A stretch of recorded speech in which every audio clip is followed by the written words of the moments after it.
republic for which it stands, one nation, under God, indivisible, with liberty and justice for all.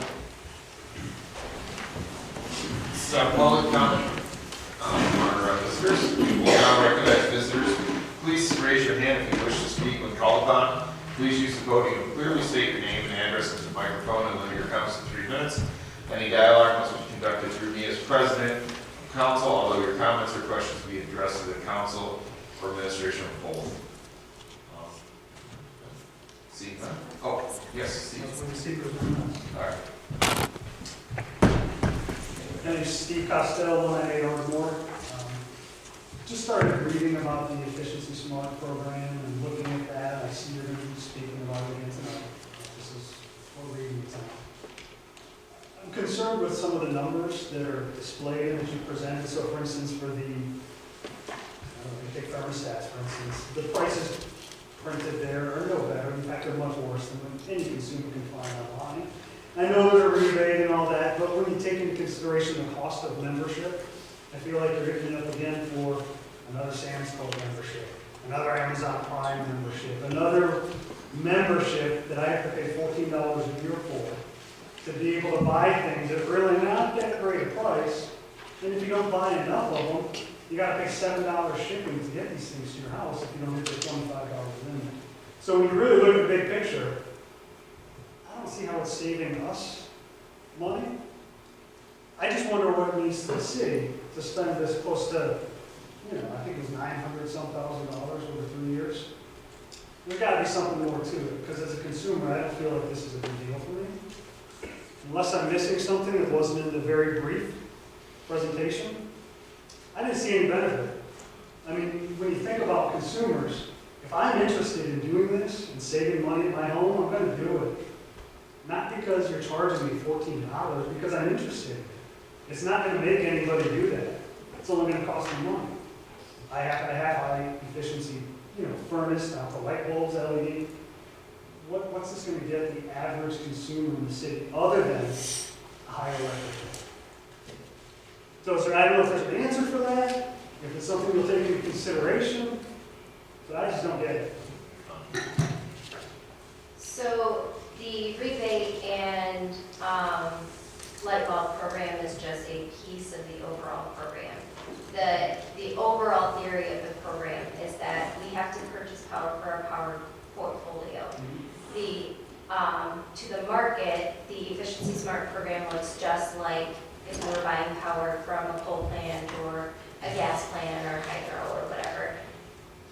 No matter what, we have to buy a certain amount of power. Agreed. So this block of power in our power portfolio is actually about $10 less per megawatt hour than most other power on the market. The market rate right around is about $37. So can I get my power from that less expensive power, so I don't have to pay $14? Of course not. Everyone gets that piece of power. It spreads across everybody's power cost. I get it. I'm sorry. Then the other pieces that I saw in the program that I think are, novel. When you take big industry, like let's take Avery over here, they can benefit from consulting. Do you really believe that Avery's going to go to this company for consulting? Absolutely. I guarantee that our large industry, if they need a consultant, will reach out to my economic development I'm sure director, that would be. and she will definitely direct them to this, because it's a piece that our industry has asked us to do, and so we are moving forward with doing that, as long as council approves it. I think you said enough right there. We're moving forward with it. But I just don't understand it. I think the amount of information that's been made public is very limited. Like I said, I believe it's 4 slides, maybe 6 slides. So we've actually had 2 work sessions and 2 public hearings in council meetings prior to this legislation being put on here. So it's been in the public several times. In fact, what I would, if council's okay with it, I would just recommend you set an appointment with me, and I'll sit down and walk you through the entire program and answer any questions that you have. Was there more than 6 pages discussed? I mean, if it's going Yeah. to sit down and go over 6 Absolutely. pages again, I'm not going to waste Absolutely. There's tons of information. Okay. I feel like I'm the only one here expressing interest and a concern with this. I hope that someone else has it before. Okay. Okay, am I 3 minutes? Yes, Thank you. thank you. Tonight we have a presentation from Downtown Painesville Organization. David? Good evening, how are you? I wanted to take this time as my annual update. Of course, I do have the opportunity to see all of council and of course Monica on a regular basis. But I wanted to highlight some of the things that have happened in 2018 and some of the things that we're focusing on and have happened already in 2019. Of course, one of the major highlights was we received a $25,000 grant from Made on Main Street. This grant will create gardens, which the gardens have been completed, and some common space at the Gage House. These will be open to the public. The project is supposed to be completed by August 1st, and then we'll have another big ribbon cutting. The last things that we have to do is work with the property owners to purchase and order the pavers, which will create a patio and part of the driveway that they're wanting to complete, trash receptacles, 2 picnic tables, and a cigarette butt container. So I'm trying to make sure that the property maintains its integrity, and we're just enhancing the beauty of the building and the property. The idea of this project came from several of business owners and a couple of the nonprofits in the area that stated we don't have anything on that side of town where they can just walk to eat lunch. For those that have a half-hour walk to the square and back, it really eats up time. So this is more of a convenience factor for our neighbors. And actually, when I moved in the building, the first thing I said to them was, we got to do something about these gardens, because as part of who we are as an organization, under our design approach, beautification is an important aspect. And it's been a great project, and now I'm anxious to get it done so that we can show the community what we truly have coming. As part of that, and I posted this on Facebook, Main Street America prints State of Maine. It is a quarterly publication, and it goes all out to the members of Main Street America, which is probably about 1,500 plus organizations. So it is a national magazine, and we are in the inside our story about our Made on Main Street grad. So we've got some national recognition on this, which is really an important thing. And again, there were only 6 awards, one in 6 states, and we were the representative and the one chosen for Ohio. So last year we also updated our mission to fit more of who we are as a community and our demographics. Our new mission is to build a strong future in a diverse community where everyone is welcome. So looking at who we are as a community and as diverse as we are, it really embraces our mission to express this. We have also started a new campaign to promote our diversity. Our logo, we've changed a little bit. We have the original one, and now we have everyone is welcome downtown Painesville. So we're slowly moving forward with a lot of different things. We're looking at potentially buying t-shirts and selling t-shirts with a logo on to promote who we are as a community.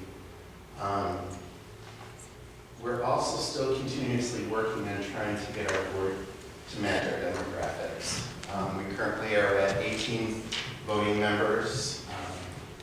We're still trying to reach out to more of the Latino Hispanic community, trying to get them involved in the organization, and we're making headway. So we really are embracing our demographics and who we are as a community. One of the most exciting things, and I think Jan Handel from Painesville United Methodist Church will tell you, we allowed or asked them to be the food vendor for our car crews this year. So every Friday, they were there faithfully with volunteers, and throughout the summer, they raised like $5,000 that went to the youth mission at the church. So the fact that we've created, again, to grow this partnership and created this opportunity for them to raise dollars truly shows who we are as a Main Street program, and it falls really into the four-point approach that we're promoting and moving forward in our network and partnerships throughout the community. The car cruise continues to grow. In fact, this will be the 10th year from what I understand. In the form that it's been under the DTO, we will average about 200 to 225 cars. We have our DJ, Ladies Custard, and we're seeing more of it turning into a community event. We see a lot of people walking through, looking at the cars. Thank Chief Waterman and the police department. They do walk through, which makes my park cruise committee very happy, but we truly have not had any incidents on wood since I've been here. This is now my 5th year. So it's exciting to see the growth, and we know through conversations that that car cruise is bringing people in from at least an hour away. We've had people from Sharon, Pennsylvania, we get people from Akron. So we do have, it is an attraction. And once again, this year we are doing a half-page ad in the Cruising Times, which has 8,000 to 10,000 in publications every month, and it reaches Northeast Ohio, Northwest Pennsylvania, West Virginia, and I believe has gone into New York and New Jersey. So we're getting really a good response to that promotion. This past fall, we hosted Heritage Ohio. We had 60 plus attendees for a one-day training throughout the state of Ohio. It was on our organization approach. Monica, Doug, and Lynn were part of our panel discussion, which really was a very positive aspect. And I was excited to show Heritage Ohio people off where we are in Painesville. I guess probably about 5-6 years ago they did that post training here, but they had it in February, so I'm not sure why anybody would want to come in February. Well, we're going to try and get that one. And then we were able to host a dinner at the Manor House from President Post, who was generous enough for us to have the event there. Our Facebook page last year dropped dramatically, not sure why. I don't think we could ever understand the logistics of Facebook. Last year we just reached about 650,000 people, where in the past couple of years we had reached over 1 million.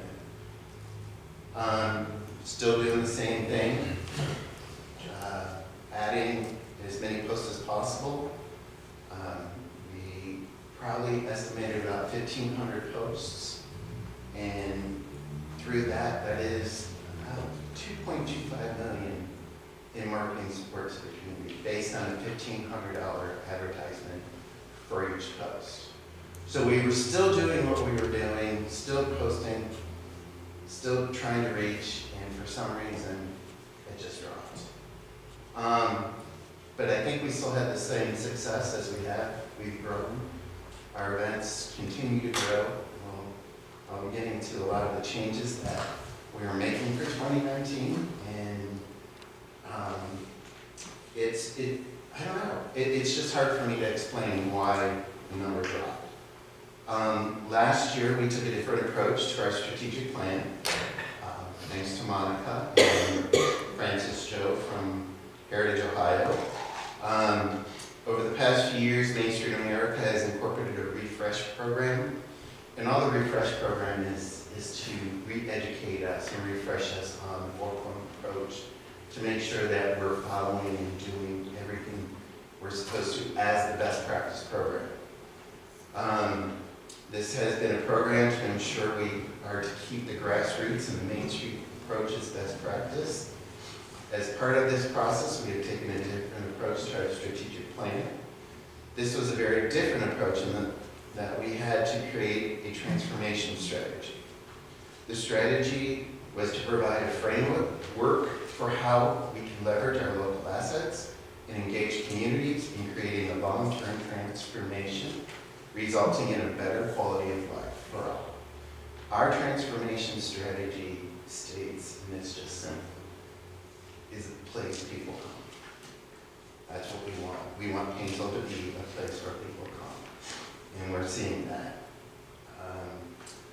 Under that, we created 3 different goals: attract and retain people, grow and fill vacancies, and connect and unify. So besides the 4-point approach, these goals are our guiding factors so that what we do in 2019 and here on will fall in. If it doesn't fall into these goals, or it doesn't fall into the 4-point approach, we're not going to do it. So for 2019, as I was saying, all events and activities will be focusing and implemented under our new strategy and goals, which is interesting in the fact that our first quarter of Facebook reach has already doubled what we did in 2018. So right now, we're at 346,000 people. So we're about half of what we reached last year. I think the big difference this year is I've been trying to do a lot of hashtags, a lot more words, and we easily are doing 7 to 10 posts a day to share, and our reach is just really growing. And this year, this time last year, we were at 172,000 people. So under an attract and retain people, we are attracting and retaining people through our events. Our focus for the events is to create more foot traffic. Like I said, the car cruise is celebrating its 10th year. We are placing a half-page ad again, and the publication, I really think having it in Cruising Times has helped to grow the cruise even more. On April 5th, this Friday, if you are all free, we will begin our first Fridays. The first one is Once Upon a Princess. We are partnering with Fairport Dance Academy. They will have 20 princesses dressed up that we will have placed at all the participating merchants, which you can find the merchants. See. You can find the list of merchants on our Facebook page and the map, and we are starting at Fairport Dance Academy, passing out the passports and the maps, and then encouraging people to go visit. The goal of this is to, again, to get people into the merchants, have them take pictures with the princesses, and hopefully tag us on Facebook so that we can really promote the community and work with it.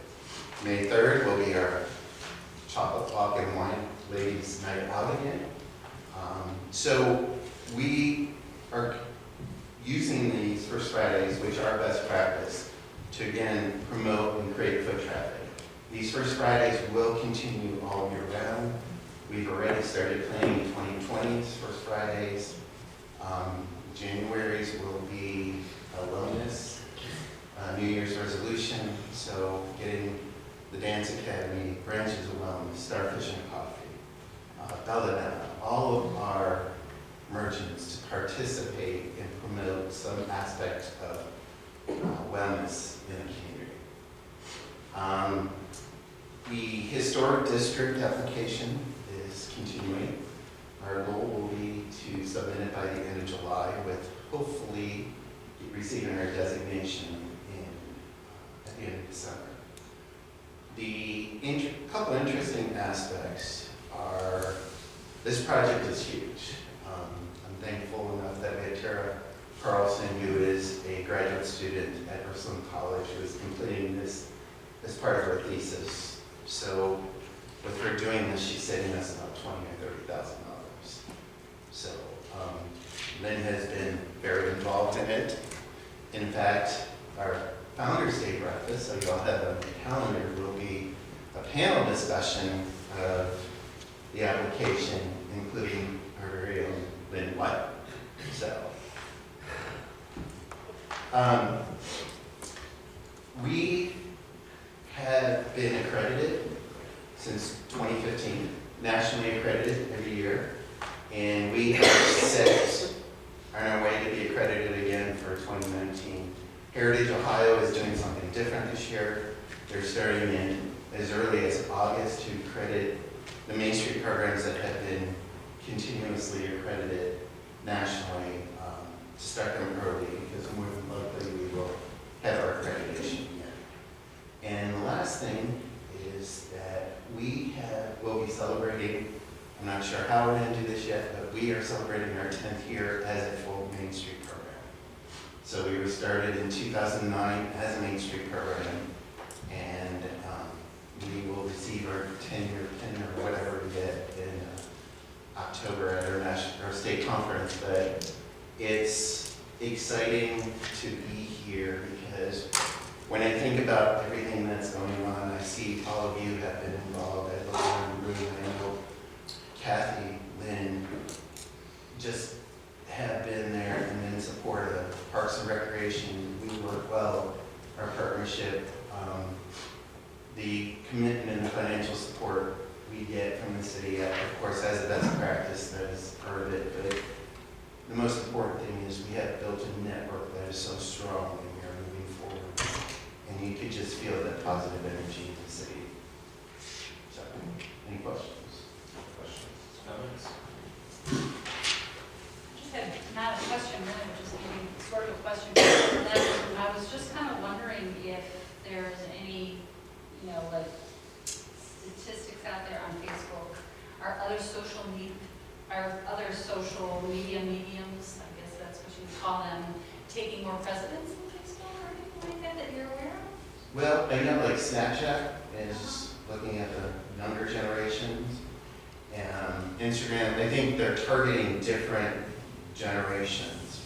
The difficult aspect is finding time to keep up with all of them. So, Right.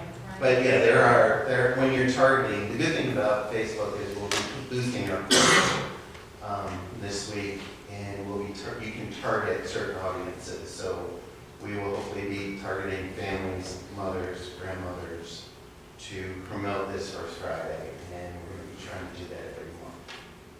Yeah, I think I need to learn how to share those photos and hashtag them and all that stuff. I really don't know I that. heard there's a social media class this week, I think Wednesday or something. Oh, really? Yeah. This is my princess. I'm going to be bringing her. Are you dressed up? Any other questions? She's got a- No, thank you very much. Thanks. Tonight we have no committee reports. We'll move on to legislation. If you wish to comment on legislation, you must request to do so at this time. Making such a request will be called upon after the reading. Any dialogue must be conducted through me as president of council. All of your comments will be addressed to the council administration or both. Anyone in the public would like to speak about ordinance number 1? Ordinance number 2? Ordinance number 3? Resolution number 4? Resolution number 4, and resolution number 5. Ordinance number 1, second reading. An ordinance to authorize the city of Painesville to enter into a contract with American Municipal Power, Inc. for participation into the Efficiency Smart Program. Question, sorry. Mike Fay, 531 South State Street. Guess my question is there a way that Hawthorne can opt out? I already bought light bulbs half dozen years ago, I bought a couple cases of LEDs. I know my costs, I searched around for the price, so I was curious if we would opt out.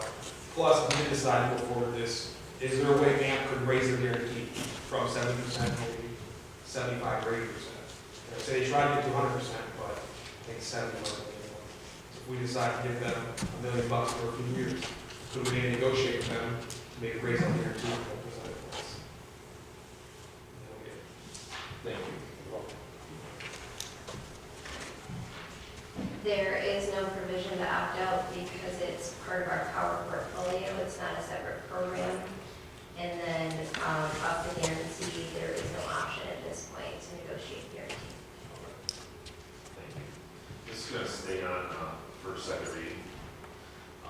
Ordinance number 2, first reading. An ordinance repealing chapter 1139, non-conforming uses, structures, and lots of the Painesville Code of 1998, and declaring an emergency. Good evening. This is the first half of the two ordinances that are on the agenda tonight. This ordinance repeals the existing chapter 1139. At our March 14th Planning Commission work session, the Planning Commission gave a favorable recommendation on the proposed language changes for chapter 1139, which deals with non-conforming uses, structures, and lots. Chapter 1139 provides a mechanism for existing uses, structures, and lots to continue even if subsequent amendments are made to the existing zoning regulations. This language is essential in addressing situations caused by code amendments that change the permitted uses of a district or setbacks and lot configurations, or additional regulations that would prohibit certain development or the continuation of a certain use. The proposed intent language included in the new ordinance has been modified to soften the approach to nonconformities and may be more suitable for addressing a large number of nonconforming uses within the city. The new language takes the approach that is better to allow a nonconforming use to exist if it is maintained than allowing it to deteriorate. The new language goes hand in hand with our enforcement of the vacant property registration and property maintenance code and addresses all nonconformities and is not limited to residential districts only. Questions or comments? We're going to leave this on first reading. Thank you. Ordinance number 3. An ordinance enacting chapter 1139 of the Painesville Code of 1998 relating to non-conforming lots, structures, and uses and declaring an emergency. So Lynn just touched on this. She put 2 and 3 together. One repeals the old, this one puts the new one in place. So again, the idea is just to give leniency to some non-conforming uses within our planning code. So So is it possible then to have a Word doc that shows me what's taken out and what's put in, because it doesn't, and. It's not easy to tell Right, what the current right. is. I can supply that to the Great. So we're going to leave this on first reading. Resolution number 4, third reading. A resolution authorizing and directing the city manager to advertise for bids and enter into a contract, including any and all ensuing change orders for the lowest and best bidder for the asphalt resurfacing of Cedar Brook Drive and Bank Street and declaring an emergency. Along with the paving on Main Street, tree crews did some work along the cut those locust trees. I was wondering if they were done complete or if you guys were removing the stumps further down. So the removal was to help with aesthetics, but we need the root system in place in order to keep Bank Street. Right, which I know is good practice, but Yeah. can they go any lower down or that's pretty much? I'm pretty sure where it's at is where it's going to be. I hear a motion. Oh, I'm sorry, did you guys? Oh. Oh, it's okay. I'm You sorry. want to make a motion, go ahead. This is our third reading on this. Yeah. It's just the It's first. just the asphalt resurfacing of, Let's take it. so. Yeah. I'm sorry. Question on that. Make a motion to approve? Second? Mrs. Shu? Yes. Mrs. Sinella? Yes. Mr. Augustine? Yes. Mr. Hack? Yes, resolution number 4 passed. Hopefully get some good bids. Resolution number 5. A resolution authorizing and directing the city manager to enter into an agreement with the Ohio Department of Transportation, ODOT, for the resurfacing of West Jackson Street in the city of Painesville and declaring an emergency. So the city received a grant from NOACA to resurface West Jackson Street from our corporation ordinance all the way to Richmond Street. And ODOT will be running this project. They will be doing the construction portion of it. So the city just needs to pay ODOT their 20%. And the other 80% is picked up by a federal program. Can we see if they can do the manholes better on Yes, Jackson? we're going to talk about that Okay, at the great. reconstruction meeting, yes. Thank you. Any other questions? All the waters and everything's been figured out underneath as well, in terms of getting us resurfacing. We last year we did the, what do they call it, like you're doing for Skinner this year? Right, so we did the televising of the storm and sanitary. We are replacing some of the storm sewers and some catch basins, which is part of the project with West Jackson and Manor Avenue Storm Sewer Project. And we did find a portion of the sanitary sewer that will be lined. We're working on putting that contract together. You all already passed the resolution to advertise the award for that. So there are things that are going to be done prior to the paving. ODOT is aware, and they have put off the paving until July 1st.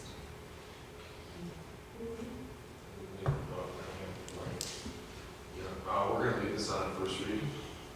Unfinished business, none. New business, none.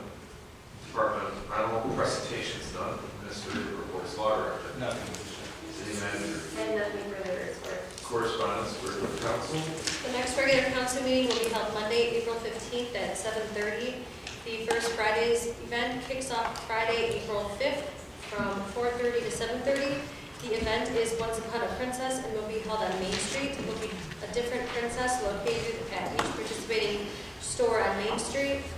The annual Breakfast with the Bunny and Easter egg hunt is April 13th, beginning at 8:30 in Painesville Square. The Kids Garage Sale is on May 4th from 9 a.m. to noon in Painesville Square. Tables are only $5. It needs to be reserved by May 1st. Party on Main is May 16th from 6 to 10 on Main Street. Ace Miller can be playing. Thank you. Closing comments. Nick? Just wanted to thank David and the Downtown Painesville Organization for coming in to speak with us today. And thank you for all the hard work in 2018. Also wanted to say again, First Friday kicks off this month, but will be going on every Friday from now until every Friday, the first of the month forever. So this one is Princess, and then we'll get the rest of them out there as they come. We talked about the bunny hunt. The last thing I wanted to say is Painesville Recreation Department is putting on a fundraiser on Thursday, April 25th, which will go completely towards the for the rec department. They're doing a taco bar and having raffle baskets. There's cash bar available. It's at the Steel Mansion from 5 to 7 on Thursday, April 25th. That's all. Christine. I was gonna talk about that. So, nothing this time. Yeah, I also wanted to thank David for his presentation tonight, and also share to our electric crews a thanks for the support this weekend. I know I was without power for about 13 hours. Not our fault, I understand it was the first energy issue, but I really appreciate the work they do getting out there in bad weather. And was nice. Monica, I appreciated all of your information on what was going on, because then when residents called me, I was well equipped to answer their questions. And then also in the spirit of Abby Delmont, I wanted to remind everybody that we're collecting food for United Way. I heard that things are going pretty well with the drive. So I brought, again, in Abby's spirit, a few items that I will pass down at the end of tonight to Val to put into the fashion box for us. That's all I have. Thank you. Thank you. So, my princess is at Ohio State right now, and we're going to go down Friday to bring my son there for Siblings Day, so I'm going to miss out on that. But, hope everybody shows up for that. At this point, I need to move into executive session. I make a motion to move into executive session being held in accordance with Article 2, Section 6.3 to discuss pending or potential litigation involving the city, as well as to consider the purchase or lease of property for public purposes if premature disclosure of information would be adverse to the public interest. Second. All in favor, say aye. Aye. Opposed? Ayes carried. And here's the